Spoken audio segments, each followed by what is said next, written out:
Good morning, guys, and welcome to it. We are talking arts and culture, and this morning we're getting hands-on. Joining me via Zoom is Hans Devines. Good morning. Good morning. Good morning, guys. Our former guest co-host. It is so great to see Mark on TV. Mark, one of my old-time heroes. And of course, my good friend Rokas, and you, Ayinka, Looney and Looney Tunes this morning. Everybody on my Looney Tunes sweater. It's Friday, the throwback vibe is there. And we're throwing it back to what you were up to last night, because right now you're out there in New York, and contrary to popular belief, it's not a line. We're on work and we're getting hands-on with the culture with Vibes of Voicey, right? Right, okay, so here's the deal. I went to Vibes of Voicey last night. Fantastic concert.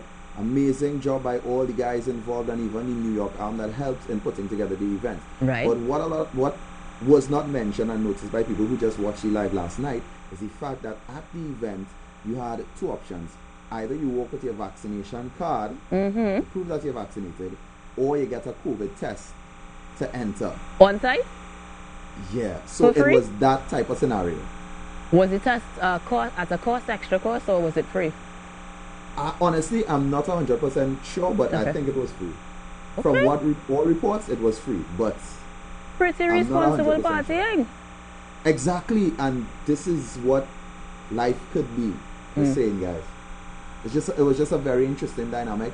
It was a unique thing to see. Absolutely.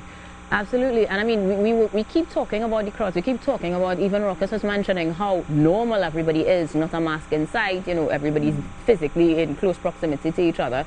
So that's a really critical facet to the ability to be able to enjoy yourself. That peace of mind, like Voice sings about, and the actual responsibility that they are taking charge of. So that's beautiful news.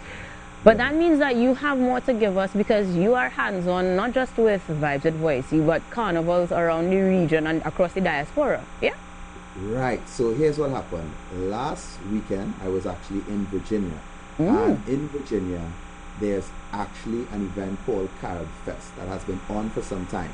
Interesting fact about this year's Carib Fest, it was the first time Kes actually hit a stage since the pandemic, a big stage with crowds. As in non-virtual. So this is, listen, we actually got a chance to speak to the promoter of the event, Mike Ford, and we're actually going to hear what he had to say. Exactly that. Let's take it in.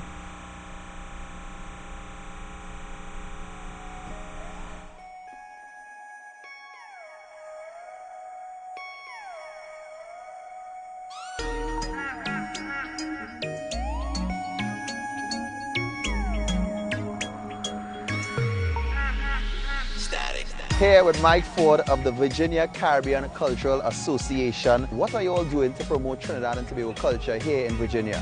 Well, we are doing a lot, but let me give you from the beginning. Right. I got here in 2006 as a military member stationed here at Langley Air Force Base, Virginia. I got here, there was no Caribbean culture at all. So when I got here, I said something has to be done to change that atmosphere. So I decided to develop and create this organization. It's a non-profit organization, 501c3, right, to promote the Caribbean culture. But one of the main cultures of Caribbean islands is what? Carnival, right? Exactly, yeah. Soca.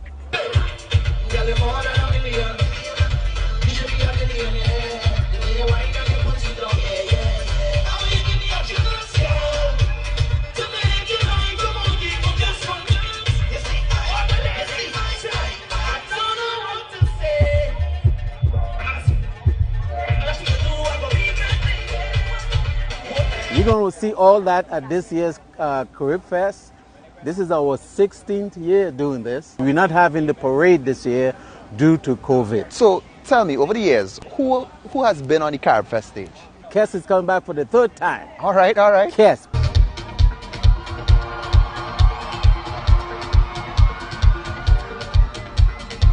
What do you know? This is the first time I see that crowd this big in a year and a half. Patrice coming back for the second time. What else is special about this event? Well, this event, because we are 501c, every profit we make goes back into the community. We have 3 Trini restaurants will be participating at this event. All right, my name is Kelly Grace, and I work with Gwenny's Trini Style Cooking. Gwenny's got started in a very small kitchen in San Fernando, Trinidad. After DC Carnival, she expanded doing other festivals. So she was known as the ambassador of plenty festivals after that. So far for the day, it's been a steady pace, you know. It's not too busy, it's, you know, just watching the vibes and everybody looking nice. But so far, it's been really nice. I would like to say hello, hello, hello to Trinidad and Tobago. This is Mike Ford coming from Norfolk, Virginia, from the Virginia Caribbean American Cultural Association. Thank you, my people, Trinidad and Tobago.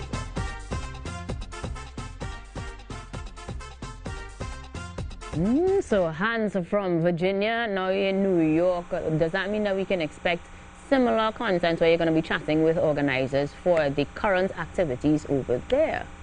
Definitely. I actually spoke to Kes already, and he told me about the show. So next week, y'all are going to see a clip of the show as well as the interview with Kes and what he had to say about it. And he has some surprises as well. Well, I like surprises, and my birthday is in October, so, you know, just tell the only red man in my life that I said hi. I'll talk to him later tonight via text, you know. Wow.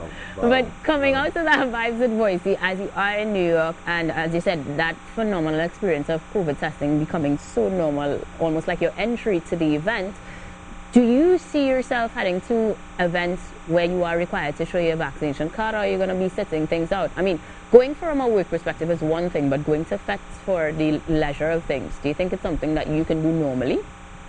Yes, of course. Now, what's different about it is you may not walk with your actual vaccination card itself, but if you have a picture of your vaccination card on your phone, you just show them the picture, you go inside.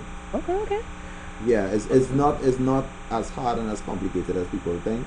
And even if it comes down to walking with your card, I mean, we walk around with our IDs all the time, so it's just something else that you would walk around with. It just means that there's an opportunity then for designers to create bags for men to hold their vaccination cards. But does it matter the type of vaccination at all? Any specificities therein that we should be aware of as we get ready to travel? Just our World Health Organization approved vaccination. Once you have that, you go inside, it's all right. All right. Well, beyond the hands-on approach that you're taking to things, we know you're looking forward to that Kes interview, but where will you be heading to next? Do you touring too? I'm not completely touring. I'll be different places. I'll be covering some things happening in Boston. Nice. Obviously, I'll be covering some things happening in New York. And Miami Carnival, once it happens, I'll be bringing you all action from Miami Carnival as well. So you can look forward to that and so much more over the next few weeks. All right. Well, I like how you're precautionary with that one once it happens, because we are all eyes where the Miami Carnival is concerned now that they've been dubbed the epicenter of things.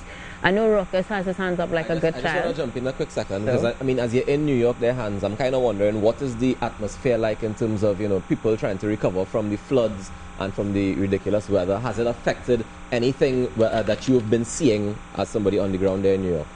Well, the way it affected me personally and affected many people is the fact that, one, flights were delayed. So my flight was actually supposed to get in Wednesday night, but I came in Thursday evening, late evening. So there were delays in terms of the flights. I'm hearing of a few fatalities, not confirmed as yet. Right. Also, I'll be very honest with you all. There are no real signs of the flooding here. Okay. If you're here, there are no real signs of it. Which part are you? What part of New York? Right? And the other thing is in terms of people's vehicles, a lot of vehicles got... Right, we saw the images of where you're seeing the top of vehicles only. Yeah. Where are you exactly, Hans? What part of New York are you? I am in Brooklyn right now. I thought it was Brooklyn that was affected. I know the subway in Brooklyn was affected by it as well. We did see a lot. But here's what I'm saying. Things are basically back to normal. Okay. Right. Okay. I was just about to say, we did see a lot of the footage in terms of the happenings that it stood, and then we also saw Twitter coming alive with people saying the sun has the audacity to be out in full form. I'm seeing the sunshine on the side of your face, so I know that right now it's just like when rainfall in town. But no, but it almost is like, you know, the cleanup efforts are so quick that you can't tell, right? Is what you're saying, Hans? Pretty much. Yeah. Pretty much. And in that case, thank you very much for having a hands-on approach to joining us this morning on the morning show. I know that morning that your guest host was tough to get up on after that flight delay. I imagine you need some rest, so rest up until the next time we chat again, right? All right, take care, guys. Blessings, Hans. Enjoy, make the difference now. And on look. that note, that's it for your Look. arts and culture. We take a quick break, and don't worry, guys, we still have that music that we promised you, much more about arts and culture. But that's next one.